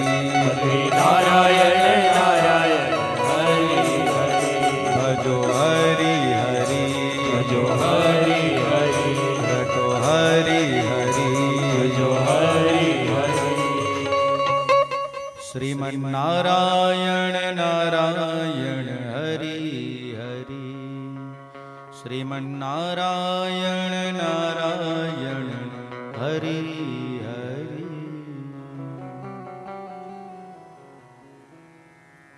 બ્રહ્માજી ભગવાન નારાયણનું સ્મરણ કરે. દેવતાએ 100 વર્ષ સુધી બ્રહ્માજીએ તપ કર્યું અને તપના અંતે ભગવાન પ્રગટ થયા, પ્રસન્ન થયા. ભગવાનને પોતાની સામે જોઈ બ્રહ્માજી ભગવાન નારાયણની સ્તુતિ કરે, એમને પ્રણામ કરે. બ્રહ્માજી પૂછે એ પહેલા ભગવાન જ બ્રહ્માજીને કહે છે, કારણ કે ભગવાન તો બધાના મનની વાત જાણે, તન કી જાણે, मन की जाने, जाने चित्त की चोरी, उनसे हम क्या छिपाएं जिनके हाथ में जन्म मरण की डोरी. ભગવાન કહે છે, બ્રહ્માજી તમે જેને શોધો છો ને એ હું છું. મેં તમારું સર્જન કર્યું છે. હું તમને તમારા જીવનનું કર્તવ્ય બતાવું છું. તમારે સૃષ્ટિ બનાવવાની છે. એના માટે હું તમને સર્જન શક્તિ પ્રદાન કરું છું. સર્જન શક્તિ બ્રહ્માજીને આપવા માટે ભગવાન નારાયણ બ્રહ્માજીને ભાગવત ચતુશ્લોકીનો ઉપદેશ આપે છે. 4 શ્લોક ભગવાન નારાયણે બ્રહ્માજીને કીધા અને આ 4 શ્લોક થકી ભગવાન નારાયણે બ્રહ્માજીને સર્જન શક્તિ પ્રદાન કરી છે, જેનાથી બ્રહ્માજી સર્જન કરી શકે. જો આપણે આજે ભાગવતની કથા સાંભળીએ છીએ ને, આ ભાગવત કથાના મૂળ વક્તા બીજું કોઈ નહીં, સ્વયં પરમાત્મા છે. કસ્મૈ યેન વિભાષિતોય મતુલો જ્ઞાન પ્રદીપઃ પુરા તદ્રૂપેણ ચ નારદાય મુનયે કૃષ્ણાય તદ્રૂપિણા. આ કથા પરીક્ષિતે સાંભળી. જોજો આ કથા નીકળી છે ક્યાંથી? આ કથા ગંગાની શરૂઆત ક્યાંથી થઈ છે? કોઈ નદી હોય ને તો એ નદીનું કોઈ એક ઉત્પત્તિ સ્થાન હોય કે આ નદી નીકળી ક્યાંથી, એમ આ કથા ગંગા ક્યાંથી નીકળી? આ કથા સાંભળી કોણે? પરીક્ષિત. બરાબર. પરીક્ષિતને આ કથા કોણે કીધી? સુખદેવજી. સુખદેવજી આ કથા ક્યાં ભણ્યા? વ્યાસજી મહારાજ પાસેથી. વ્યાસજીને આ કથા કેવી રીતે મળી? નારદજી આવ્યા હતા એના આશ્રમે. વ્યાસજીને સંતોષ નહોતો ને કાલે કથા સાંભળીને આપણે સવારે. વ્યાસજીને આ કથા નારદજી પાસેથી મળી. નારદજીને આ કથા ક્યાંથી મળી હતી? એમના પરમપિતા બ્રહ્માજી પાસેથી. અને બ્રહ્માજીને આ કથા ક્યાંથી મળી હતી? નારાયણ પાસેથી. કસ્મૈ યેન વિભાષિતોય મતુલો જ્ઞાન પ્રદીપઃ પુરા તદ્રૂપેણ ચ નારદાય મુનયે કૃષ્ણાય તદ્રૂપિણા. આ કથાની ઉત્પત્તિ સ્વયં ભગવાનના મુખેથી થઈ છે, એટલા માટે જ આને ભાગવત કહેવાય છે. ભાગવતની ઘણી બધી વ્યાખ્યાઓ છે. એમાંની એક વ્યાખ્યા છે ભગવતા પ્રોક્તમ ઇતિ ભાગવતમ. ભગવાને કીધી છે એટલે આને ભાગવત કહેવાય છે. ભગવતા પ્રોક્તમ વા ઉદિતમ ચ ઇતિ ભાગવતમ. ભગવાન નારાયણે બ્રહ્માજીને 4 શ્લોકનો ઉપદેશ આપીને સર્જન શક્તિ આપી છે. જન સુખ કૃતે સત્વોદ્રિક્તૌ મૃડાય નમો નમઃ. સંસારની ઉત્પત્તિ થાય એટલા માટે પરબ્રહ્મ પરમાત્માએ સર્જન શક્તિ આપી. ભગવાને સર્જન શક્તિ આપી અને બ્રહ્માજીએ સૃષ્ટિનું સર્જન કાર્ય શરૂ કર્યું. એ વખતે સૃષ્ટિમાં બધી જગ્યાએ ખાલી પાણી હતું, એટલે પાણીમાં રહી શકે આવા જીવો બ્રહ્માજીએ બનાવ્યા.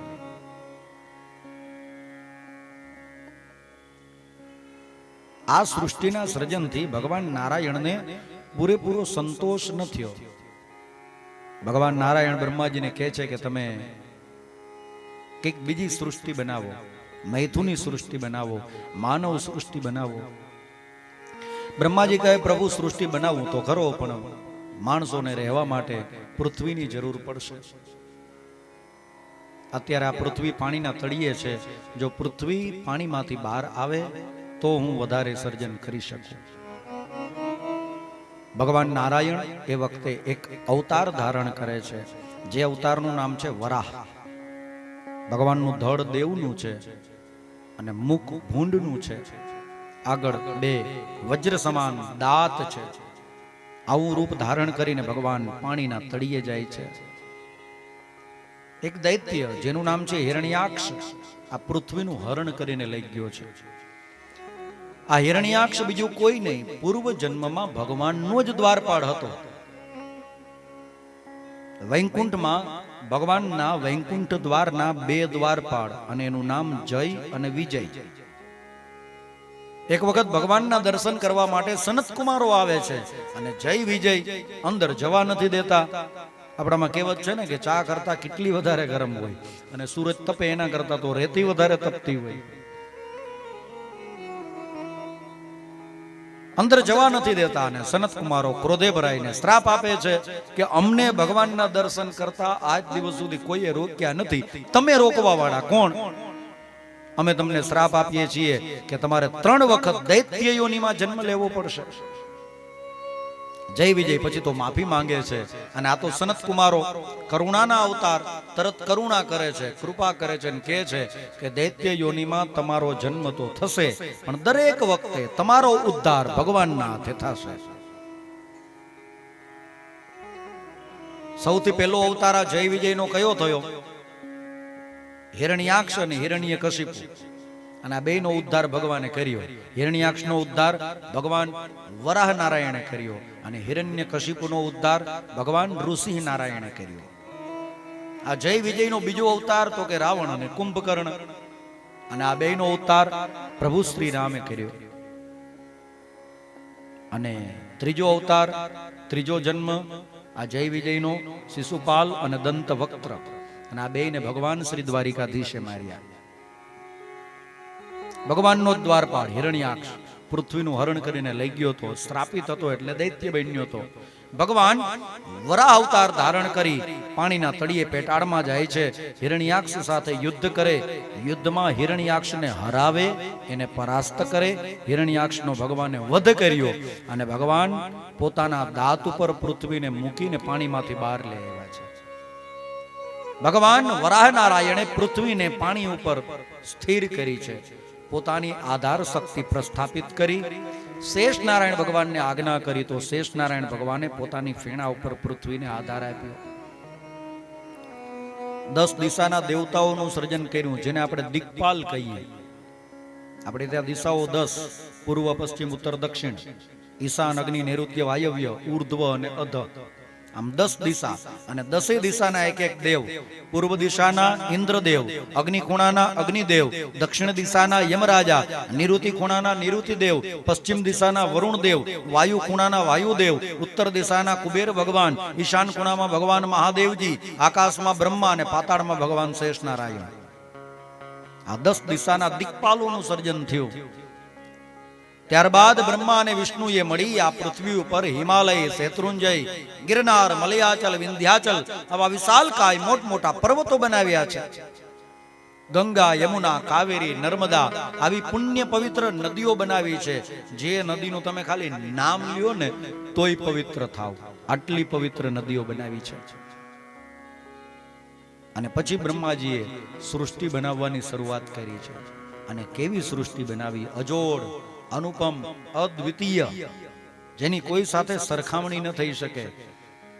10 પ્રકારની સૃષ્ટિનું વર્ણન છે. બ્રહ્માજીએ 10 પ્રકારની સૃષ્ટિ બનાવી, પણ એમાં મુખ્ય 4: સ્થલચર, જલચર, નભચર અને ઉભયચર. સ્થલચર એટલે પૃથ્વી ઉપર હાલે, જલચર એટલે જલમાં રહે, નભચર એટલે આકાશમાં ઉડે, અને ઉભયચર એટલે 2 જગ્યાએ જીવી શકે. અમુક એવા છે કે પાણીમાં રહીએ, જમીન ઉપર રહીએ, જેમ કે મગર. અમુક એવા છે કે જે આકાશમાં ઉડી શકે, જમીનમાં રહી શકે. આ બધા પક્ષીઓ જમીન ઉપર રહી શકે અને આકાશમાં રહી શકે. ઉભયચર. અનેક પ્રકારની સૃષ્ટિના, બધી સૃષ્ટિની કેટલી બધી વિશેષતાઓ. બધી વિશેષતામાં તો આપણે નહીં જઈએ, નહીતર જીવ સૃષ્ટિનું વર્ણન વધી જશે. પણ 1-2 વિશેષતાઓ તમને કહું. બ્રહ્માજીએ જે સૃષ્ટિ બનાવીને એની સૌથી પહેલી વિશેષતા એ છે કે જેટલા પણ જીવ હોઠથી પાણી પીવે છે એ બધા શાકાહારી છે, વેજીટેરિયન. અને જેટલા જીભથી પાણી પીવે છે એ બધા માંસાહારી છે, નોન વેજીટેરિયન. તમે જુઓ, ગાય, ભેંસ બધા હોઠથી પાણી પીવે, આપણે માણસ હોઠથી પાણી પીએ, એટલે આપણે બધા વેજીટેરિયન, શાકાહારી. આપણા ભારત દેશની અને જ્યાં સંસ્કૃતિ છે એની વાત હાલે છે. આપણે બધા શાકાહારી, આપણે શાક ખાવાના હોય. અને જેટલા જીભથી પાણી પીવે ને એ બધા માંસાહારી. સિંહ, વાઘ, દીપડા, કૂતરા, બિલાડા આ બધા જીભથી પાણી પીવે. તમે કોઈ દિવસ પાણી પીતા જોયા છે? જોઈને મારા કરતા વધારે દિવાળીઓ તમે જોઈ છે. આ બધા માંસાહારી. પહેલી વિશેષતા આ. બીજી વિશેષતા શું છે કે જેના કાન બારે દેખાય છે ને એ બધા સીધા બચ્ચાને જન્મ આપે છે. જેના કાન બારે દેખાતા નથી એ પેલા ઈંડાને જન્મ આપે ને પછી એમાંથી બચ્ચા થાય છે. ગાય, ભેંસ, કૂતરા, બિલાડા, આપણે બધા માણસો બધાના કાન બારે દેખાય એટલે આપણે બધા સીધા બચ્ચાને જન્મ આપે. પણ જેના કાન બારે નથી દેખાતા, સર્પ, પંખી, મગર આ બધા પેલા ઈંડાને જન્મ આપે અને પછી એમાંથી બચ્ચા થાય. આવી તો કેટલી બધી વિશેષતાઓ છે બ્રહ્માજીની આ સૃષ્ટિની. અનેક જીવો બ્રહ્માજીએ બનાવ્યા, પણ સૌથી છેલ્લે બ્રહ્માજીએ માણસને બનાવ્યા, અને માણસોને બનાવ્યા ને બ્રહ્માજીએ, પછી બ્રહ્માજી હાથ ધોઈ નાખ્યા કે આજથી કઈ બનાવે એ બીજો.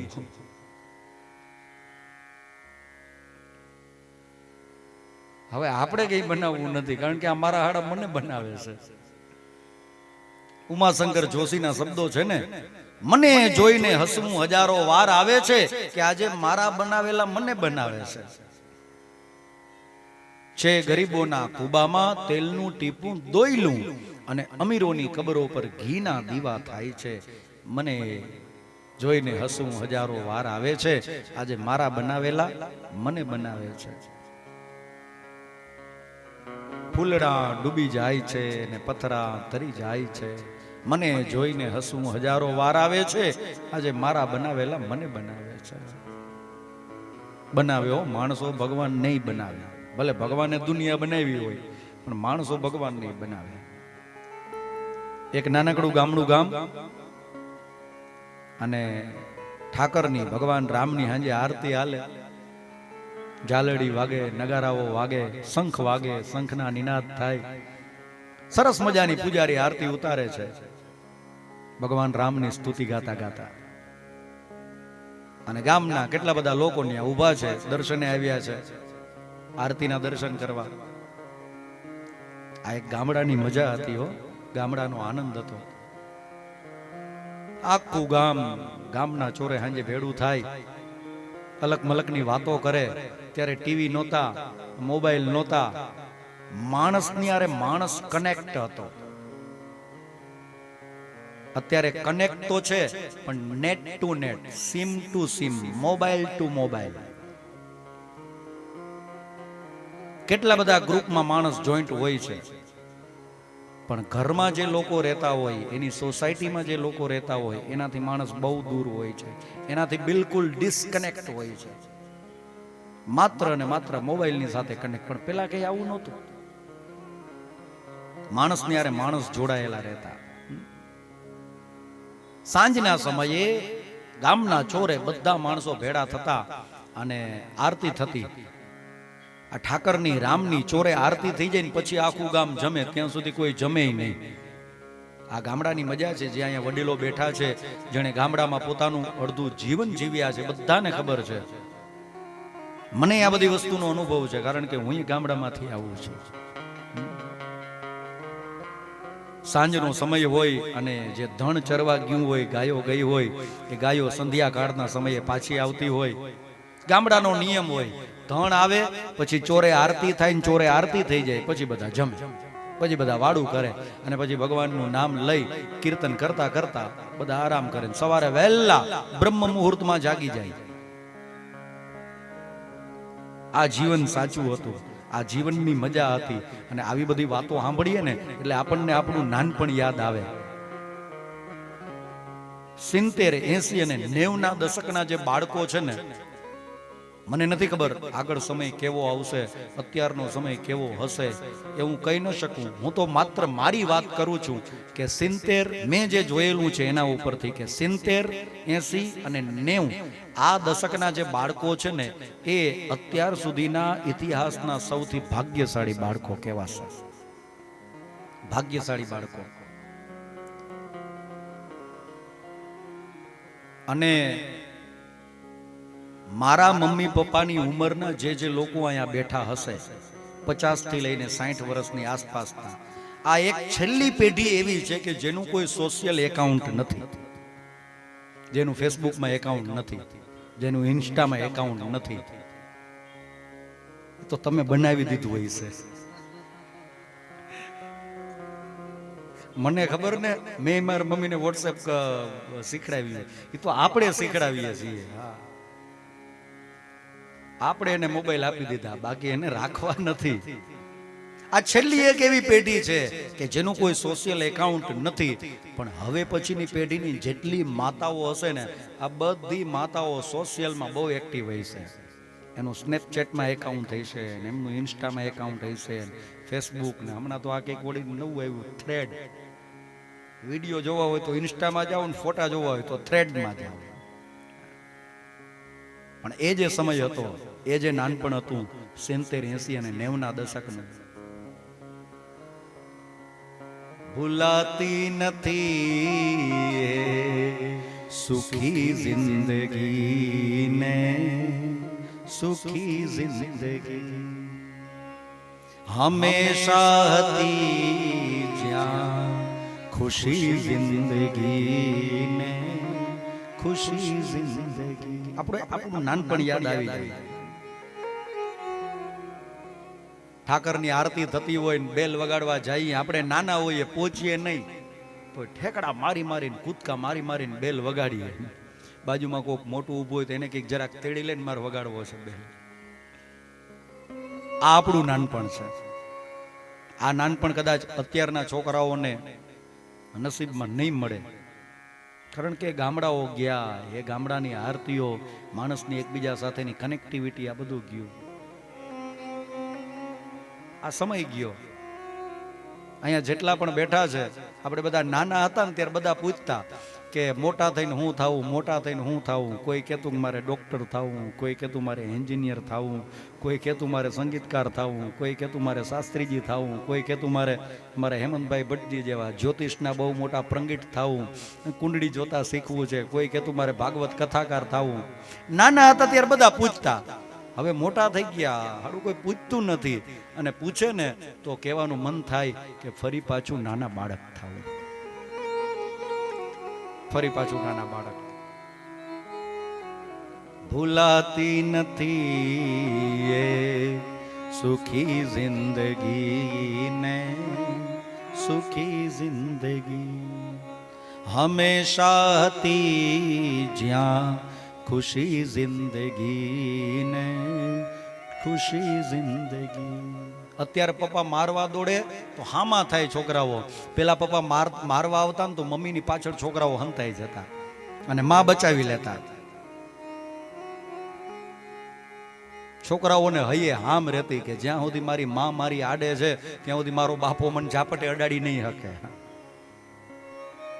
આ નાનપણની મજા હતી ને. આ અહીંયા જેટલા બેઠા છે, મેં જે દસકો કીધો 70, 80, 90, આપણે બધા એમાંથી પસાર થયા છીએ. હું 90માં આવું, હું કદાચ છેલ્લી પેઢી હઈશ, પણ અહીંયા 80 વાળા બેઠા છે જેને પોતાનું નાનપણ 80માં જીવી લીધું. કોઈ 70 વાળા બેઠા હશે.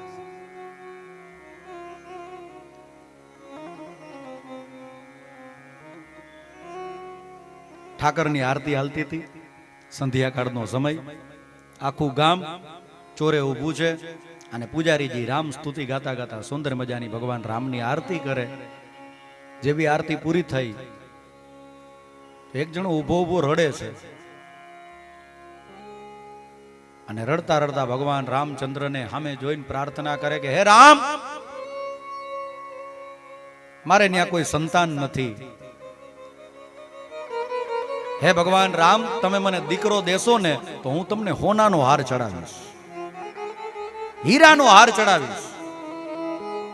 હીરાનો હાર સાંભળીને ભગવાન રામ રાજી થઈ ગયા કે આ પૂજારી રોજ ફૂલનો ચડાવે છે, આ એક નીકળો હીરાનો હાર ચડાવશે, લે દયા કરું. દયા કરી ભગવાન રામે. અને થોડો સમય વીત્યો, ત્યાં એને ત્યાં દીકરાનો જન્મ થયો. અને હવે આખું ગામ વાહે પડી ગયું, કારણ કે આ બોલ્યો ત્યારે આખું ગામ હતું ને. અને ગામ તો ગામ છે, એના મોઢે ગયણા બાંધવા જવાય નહીં. જ્યારે ઓલો ભેગો થાય ન થાય તરત કે એટલે ઓલો હીરાનો હાર કેદી ચડાવવો છે. આખું ગામ પાછળ પડી ગયું. અને પછી આણે એક દિવસ નક્કી કરી લીધું કે હાલો હવે એક દી હીરાનો હાર ચડાવી દઈ. પણ બજારમાં જઈને હીરાનો ભાવ પૂછે ત્યારે ખબર પડી કે આપણાથી હાર નહીં, હીરાની કણકીએ લેવાય એમ નથી. સુરતની બજારમાં ગયો હશે,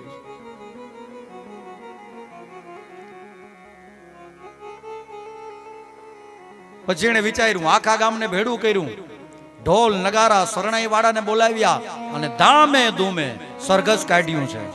અને પોતાના ઘરથી ચાલતા ચાલતા બધા નાચતા કૂદતા કૂદતા ભગવાન રામજીના મંદિરે પહોંચ્યા.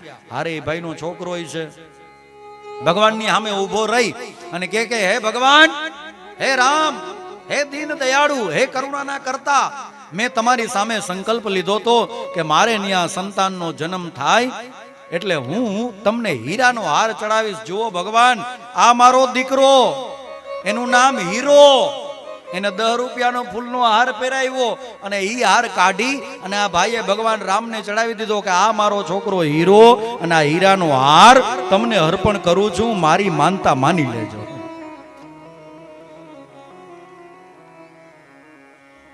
હું કાંઈ ગાંડો નથી રે,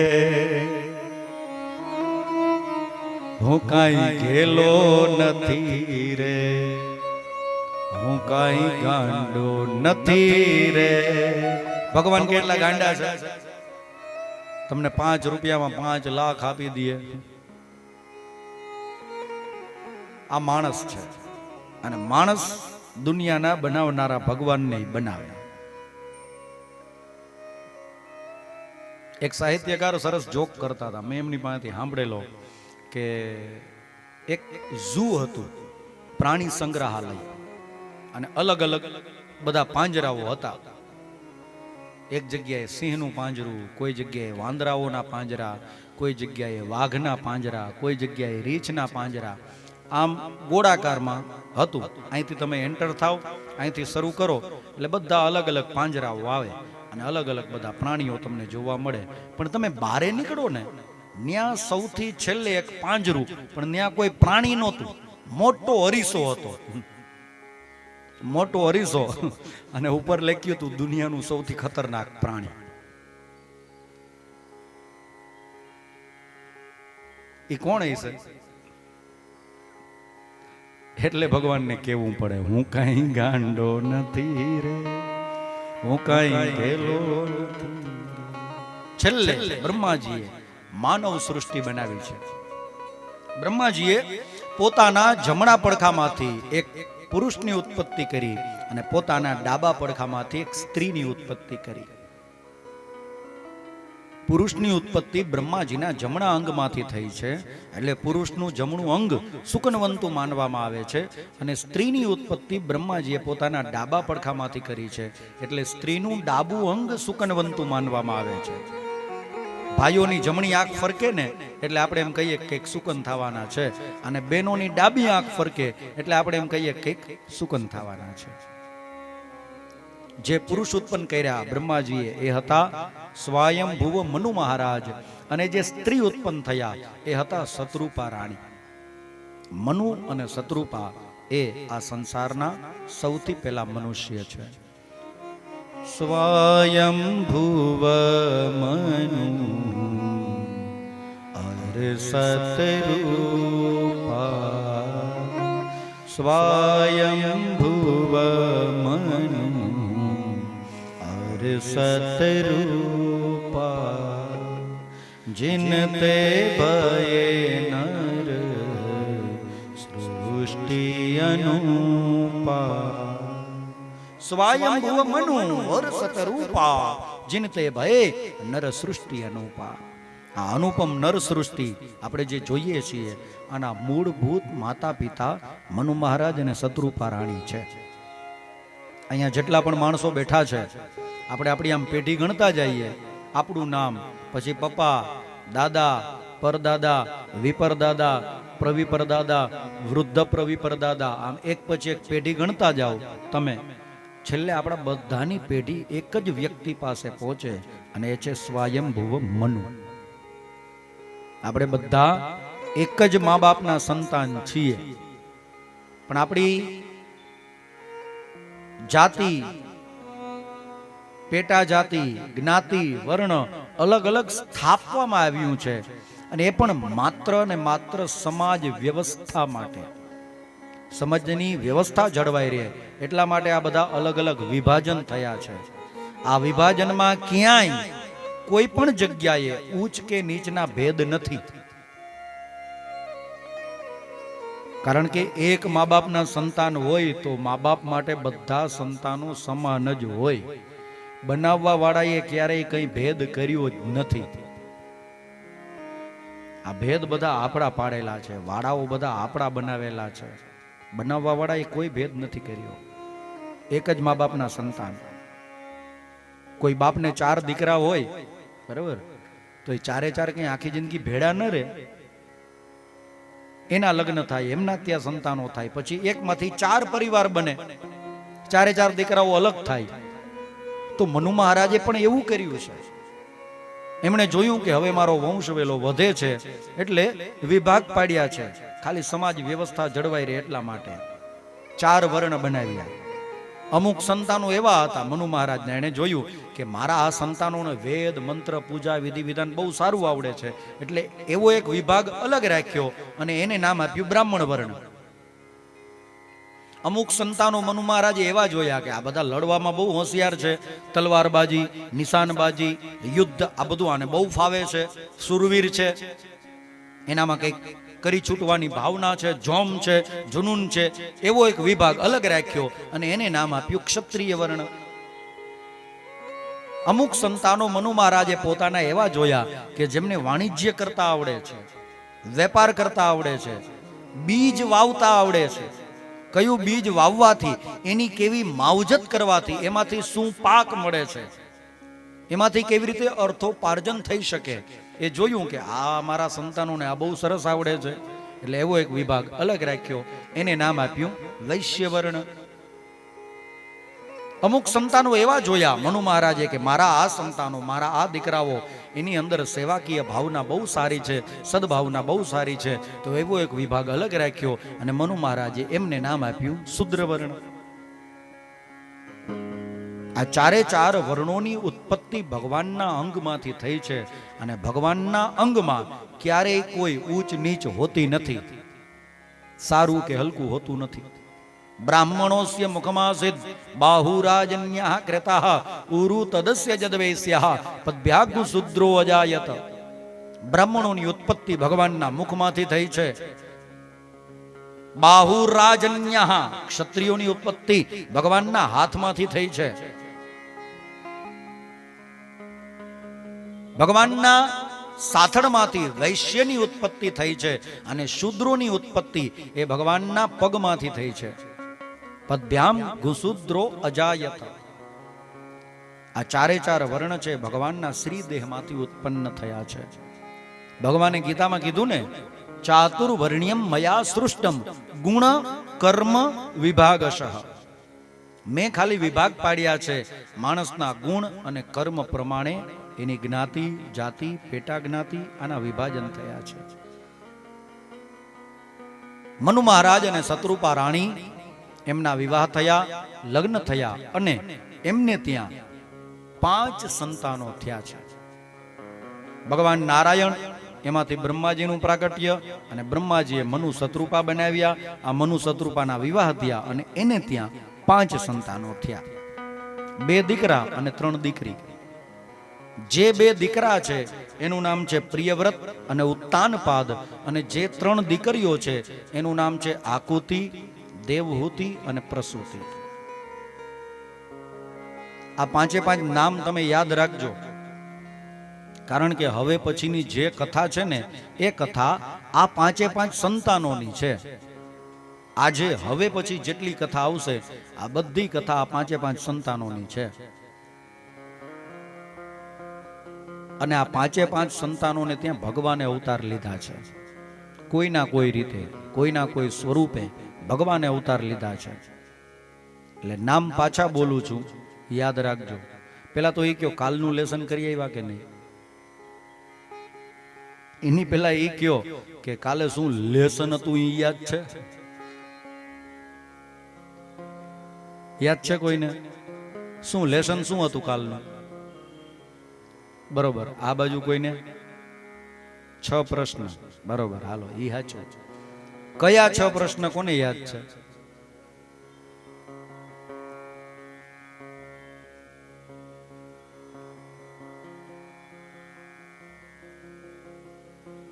જીવનું કલ્યાણ શેમાં? બધાનો સાર શું? કૃષ્ણાવતારના કારણ કયા? કૃષ્ણાવતારની લીલાઓ કઈ? કૃષ્ણ સિવાયના ભગવાનના બીજા કયા અવતારો? અને ભગવાન શ્રી કૃષ્ણના ગયા પછી ધર્મનું રક્ષણ કોણે કર્યું? આ 6 સવાલ. અને હવે 5 સંતાનો. મનુ મહારાજ અને શત્રુપા રાણીના જે 2 દીકરા હતા એમના નામ હતા પ્રિયવ્રત અને બીજાનું નામ ઉત્તાનપાદ. અને 3 દીકરીઓ હતી. એમના નામ હતા આકુતિ, દેવહૂતિ અને પ્રસૂતિ. આકુતિ, દેવહૂતિ અને પ્રસૂતિ 3 દીકરીઓ, પ્રિયવ્રત અને ઉત્તાનપાદ નામના 2 દીકરા. આટલું યાદ કરતા આવજો. આટલું યાદ થશે ને તો હું 3 વાગે કથા ચાલુ કરીશ. અત્યારે કથાને વિરામ આપું છું, પણ 3 વાગે સૌથી પહેલા આવીને હું આ પૂછીશ કે 5 સંતાનોના નામ બોલો, પછી 3 વાગ્યે કથા શરૂ થશે. અત્યારે વિરામ આપું છું. હે કૃષ્ણ ગોવિંદ ગોવિંદ ગોપાલા, કૃષ્ણ ગોવિંદ ગોવિંદ ગોપાલા, કૃષ્ણ ગોવિંદ ગોવિંદ ગોપાલા, કૃષ્ણ ગોવિંદ ગોવિંદ ગોપાલા. હે ભજ મુરલી મનોહર નંદલાલા, ભજ મુરલી મનોહર નંદલાલા, ભજ મુરલી મનોહર નંદલાલા, ભજ મુરલી મનોહર નંદલાલા. કૃષ્ણ ગોવિંદ ગોવિંદ ગોપાલા, કૃષ્ણ ગોવિંદ ગોવિંદ ગોપાલા, હે કૃષ્ણ ગોવિંદ ગોવિંદ ગોપાલા, કૃષ્ણ ગોવિંદ ગોવિંદ ગોપાલા, ગોવિંદા ગોપાલા, ગોવિંદા ગોપાલા, ગોવિંદા ગોપાલા, ગોવિંદા ગોપાલા, ગોવિંદા ગોપાલા, ગોવિંદા ગોપાલા. શ્રી ભાગવત ભગવાન ભગવાન કી જય. નમઃ પાર્વતી પતયે હર હર મહાદેવ.